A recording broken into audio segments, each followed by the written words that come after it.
Assalamualaikum warahmatullahi wabarakatuh.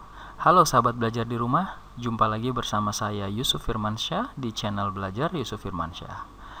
Oke, di pertemuan kali ini untuk video pembelajaran ini saya akan melanjutkan materi tentang aplikasi pengolahan kata untuk sesi 3. Setelah kemarin saya membahas bagaimana fungsi dari grup Ribbon Home, kemudian mengaplikasikan beberapa icon perintah pada grup Ribbon Home.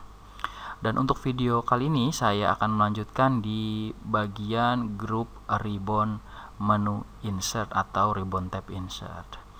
Oke, langsung saja. Sekarang saya akan buka aplikasi Microsoft Office Word 2010. Oke, di hadapan layar saya atau yang teman-teman bisa lihat di sini sudah terlihat atau sudah terbuka aplikasi Microsoft Office Word 2010. Saya akan sedikit menjelaskan untuk Ribbon Tab Insert ya teman-teman ya. Setelah kemarin kita atau saya sudah sedikit mengulas isi dari grup Ribbon Home. Nah, sekarang kita akan berpindah ke grup Ribbon dari Ribbon Tab Insert. Oke sahabat belajar, Ribbon Tab Insert itu sendiri merupakan salah satu menu yang berisi objek-objek selain teks yang dapat kita sisipkan atau kita tambahkan ke dalam dokumen pengetikan kita. Seperti halnya pada Ribbon Tab Home, Ribbon Insert ini juga memiliki beberapa grup ribbon, diantaranya ada page ya, ada grup page yang berisi icon perintah untuk mengatur style halaman. Di sini teman-teman bisa mengatur style dari halaman seperti cover ya, ataupun blank page atau page break ya. Seperti ini blank page, ini page break ya. Kemudian ada grup table. Oke, dengan grup table ini teman-teman bisa membuat atau bisa menambahkan sebuah table ya, sebuah table dalam dokumen pengetikan kita.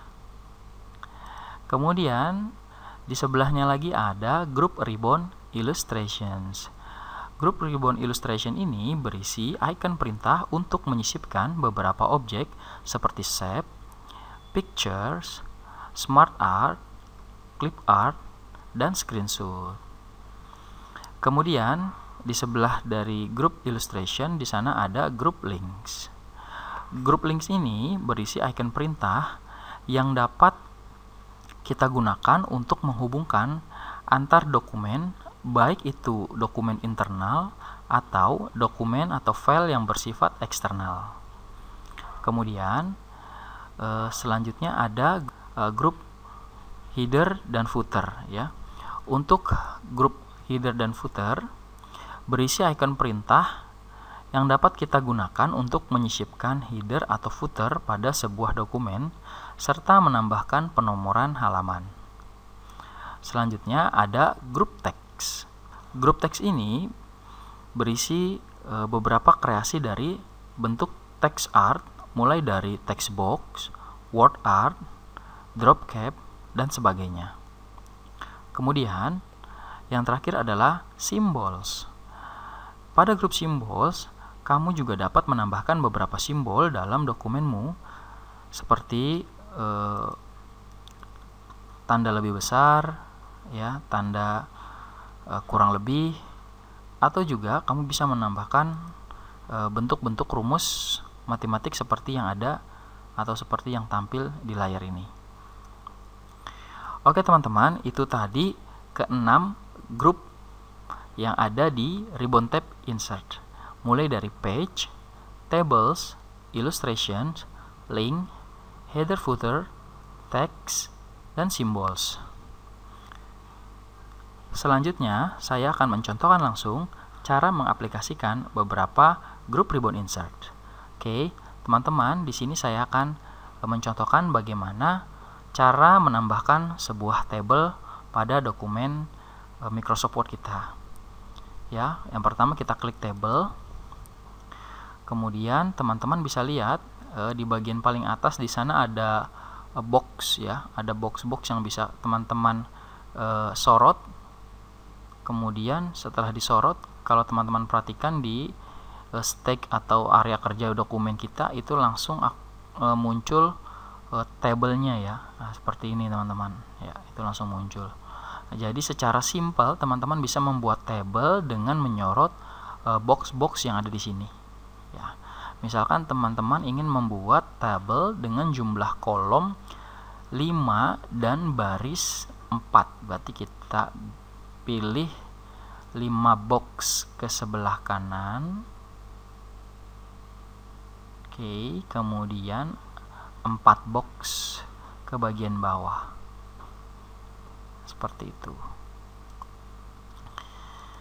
Oke. Nah, cara lainnya juga teman-teman bisa melakukan pembuatan table dengan mengklik icon perintah insert table. Ketika teman-teman mengklik icon perintah insert table, maka akan muncul kotak dialog dari insert table. Nah, di sini teman-teman bisa menentukan langsung berapa jumlah kolom dan baris yang ingin teman-teman buat.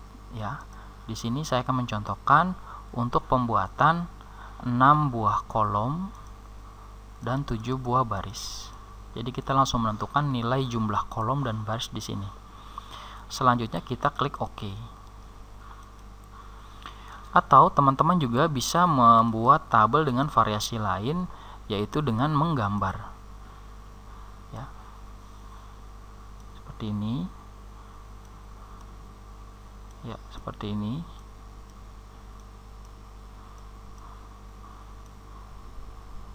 Oke.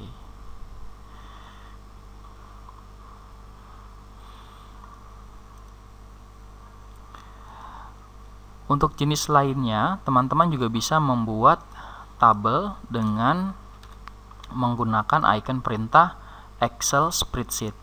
Nah, pada icon ini nantinya dokumen Microsoft Word kita akan terhubung secara langsung dengan dokumen spreadsheet dari Microsoft Office Excel. Tampilannya seperti ini teman-teman. Ya. Jadi teman-teman akan memiliki 2 jendela menu ya. Yang pertama yaitu jendela menu dari Microsoft Word-nya. Nah, yang kedua ini yang lagi tampil yaitu jendela menu dari Microsoft Excel-nya. Oke ya teman-teman. Nah, cara buatnya seperti ini teman-teman. Jadi teman-teman cukup blok ya, blok sel-sel ya yang ingin teman-teman jadikan tabel, misalkan seperti ini. Kemudian teman-teman klik di sini ada di grup font, di sini ada borders. Teman-teman pilih all borders. Nah, selanjutnya teman-teman bisa atur poin di sini untuk menaikkan supaya tidak ada bagian yang lebih ya, seperti ini. Kemudian teman-teman bisa klik di area luar. Nah, jadi deh. Oke ya teman-teman. Nah, itu tadi contoh bagaimana cara menambahkan tabel. Nah, tabel itu sendiri terdiri dari baris dan kolom. Ya. Oke, baris itu yang mana sih dan kolom itu yang mana sih? Oke ya, teman-teman. Jadi baris itu ya, baris itu adalah yang memanjang ke samping ya. Memanjang ke samping. Itu baris. Nah, ini contoh. Nah, ini namanya baris. Sedangkan kolom itu yang ke bawah. Oke, ini namanya kolom. Oke. Kemudian jika kita menggunakan tabel, ada istilah namanya cell ya, atau cell ya. Kita sebutnya cell tapi ejaannya C-E-L-L ya, cell. Nah, cell itu merupakan perpotongan antara baris dan kolom, atau juga boleh kita katakan pertemuan antara baris dan kolom. Pertemuan antara baris dan kolom. Oke, jadi perpotongan antara baris dan kolom atau pertemuan antara baris dan kolom itu kita sebut namanya sel. Kemudian ada lagi istilah dalam tabel itu namanya range. Range itu sekumpulan dari sel. Nah, beberapa sel yang kita blok seperti ini ya, itu kita namakan range ya. Jadi range itu adalah sekumpulan dari sel. Nah, kemudian ada lagi namanya merge cell. Ya, merge cell itu perintah untuk menggabungkan beberapa sel menjadi satu. Oke ya, jadi merge cell itu adalah perintah untuk menggabungkan beberapa sel menjadi satu. Seringkali kita melihat bentuk tabel yang antara beberapa sel kita gabungkan ya, contohnya seperti ini. Nah, ini gabung seperti itu. Nah, ini namanya bentuk sel yang digabung atau di merge.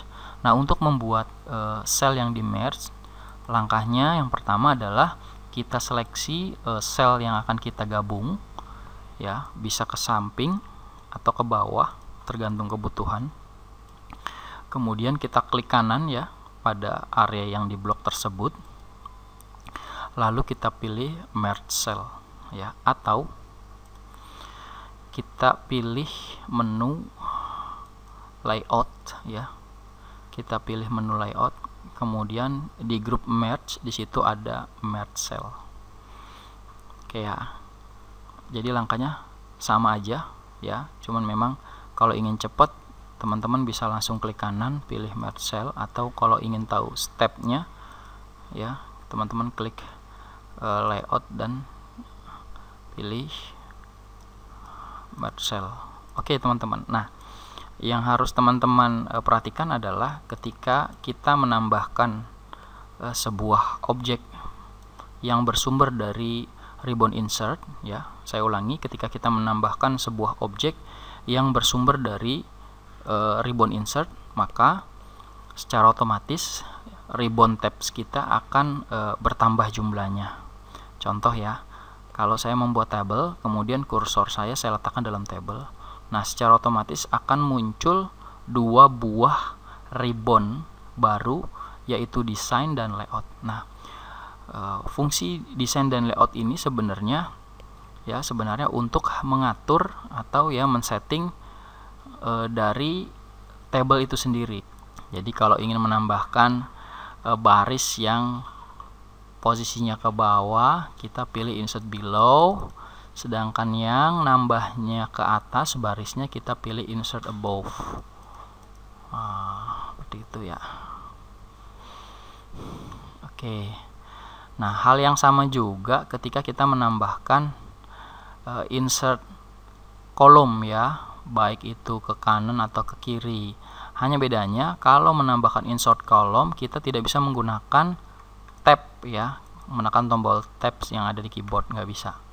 Jadi dia harus menggunakan perintah yang ada di grup row dan kolom pada ribbon layout table ya. Oke, kita klik right, left ya, atau kita bisa blok, kemudian kita klik kanan, kemudian kita pilih insert. Nah, di sini ada insert column to left atau insert column to right, seperti itu. Oke teman-teman, itu tadi cara pembuatan atau menyisipkan tabel yang ada pada dokumen Microsoft Word kita ya. Nanti selebihnya sahabat belajar di rumah bisa mencoba-coba mempraktekkan untuk grup-grup icon perintah yang lain ya. Oke, selanjutnya saya akan coba mempraktekkan bagaimana cara menambahkan objek dari grup ilustrasi ya. Di grup ilustrasi ini banyak sekali objek-objek yang bisa kita gunakan untuk mengkreasikan dokumen Microsoft Office Word yang kita punya. Contohnya salah satunya adalah picture. Dengan mengklik tombol icon picture ini, kita bisa menambahkan gambar yang dapat menunjang file dokumen Microsoft Word kita. Seperti ini ya. Selain itu, kita juga bisa menambahkan bentuk-bentuk objek shape ya, seperti box ya, kemudian ada ellipse dan sebagainya, untuk menambah variasi isi dari dokumen Microsoft Word kita. Berikutnya lagi ada Smart Art. Nah, Smart Art di sini bisa kita gunakan ya untuk membuat atau menyisipkan grafik ya, grafik-grafik seperti bagan struktur ya, mulai dari bentuk list, proses, circle, kemudian hierarki ya, relationship, matrix, piramid, sampai pictures, seperti itu. Nah, yang paling umum yang sering digunakan adalah bentuk hierarki ya, biasanya dibuat untuk membuat struktur organisasi dalam sebuah organisasi. Nah, ini bentuknya seperti ini. Nah, ini layout lainnya. Oke, seperti itu. Kemudian ada chart ya, grafik batang. Nah, di sini ada bentuk grafik batang, tapi nggak cuma grafik batang aja ya. Ada bentuk-bentuk lain seperti line, seperti pie, seperti bar, area, ada sumbu X, Y, ada stok, surface, donut, bubble, hingga radar. Oke.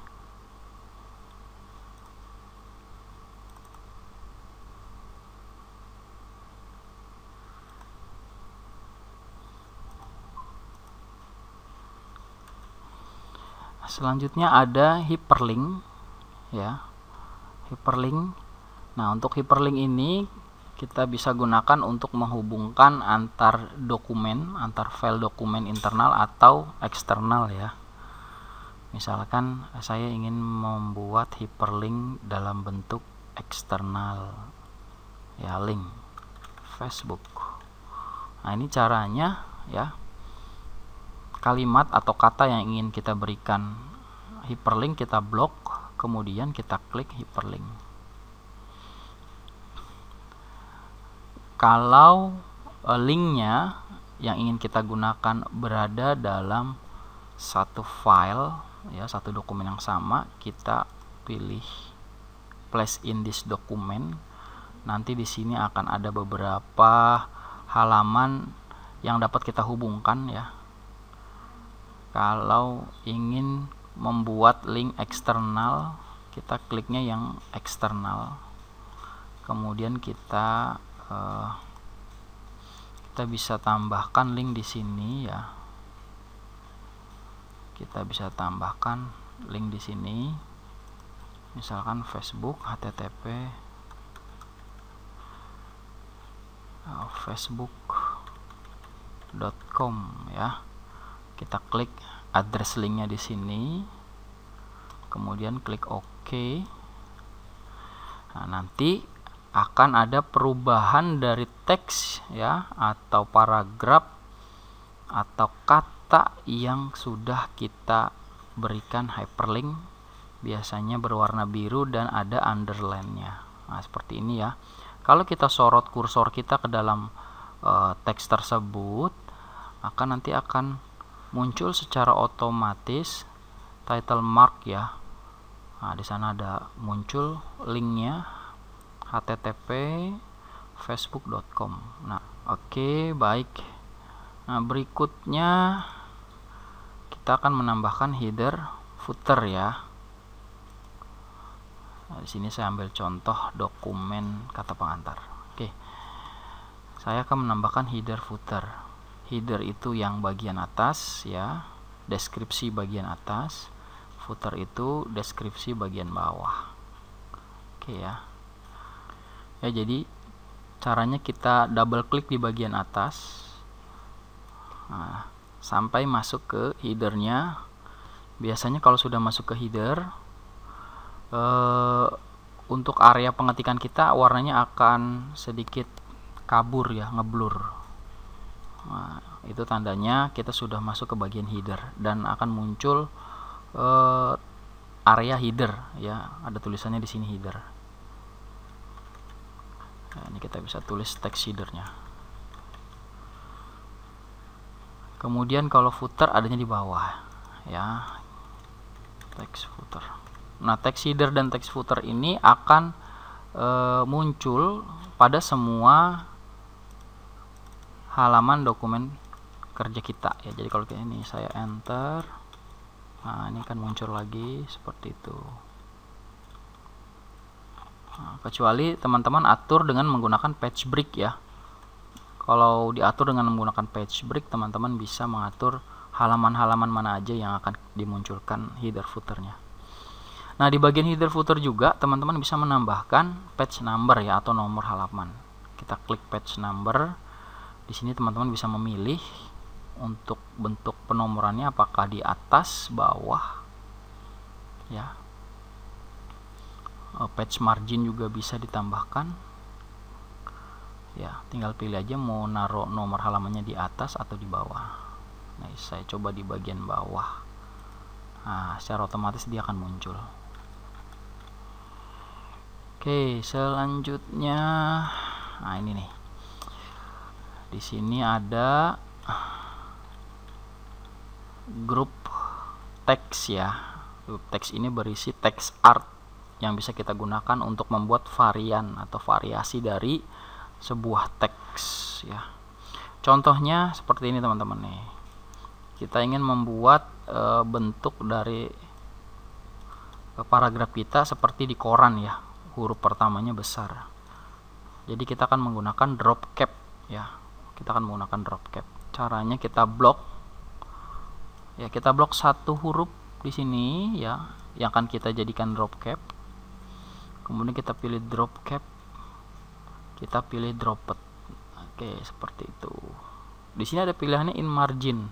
Nah, kalau in margin dia berada di dalam margin, left margin ya. Jadi seperti yang saya sampaikan pada pertemuan sebelumnya, kita tidak bisa mengetik pada posisi margin ya, left margin atau right margin ya, atau batas pengetikan. Kita nggak bisa ngetik kecuali ini ya, kecuali varian dari teks drop cap ini ya, kita bisa menempatkannya di in margin. Nah, umumnya variasi yang sering digunakan itu dropped ya, mirip seperti teks yang ada di koran. Oke, teman-teman juga bisa menambahkan simbol ya, bisa menambahkan simbol di menu insert. Nah, ini simbol ya. Kalau ingin melihat varian dari simbol, teman-teman bisa klik more symbols. Nah, ini banyak sekali simbol-simbol yang bisa teman-teman gunakan ya. Atau juga teman-teman bisa menambahkan rumus matematik dengan menggunakan fasilitas equation di sini ya. Nah, ini seperti ini ya, dan ini. Oke, sahabat belajar, itu tadi ulasan singkat dari saya tentang ribbon tab insert dan grup ribbon yang ada di dalamnya. Mudah-mudahan dapat bermanfaat. Kalau masih belum paham, silahkan diputar kembali videonya. Jangan lupa subscribe supaya bisa terus update video terbaru dari saya. Terima kasih, mohon maaf bila ada kekurangan. Wassalamualaikum warahmatullahi wabarakatuh.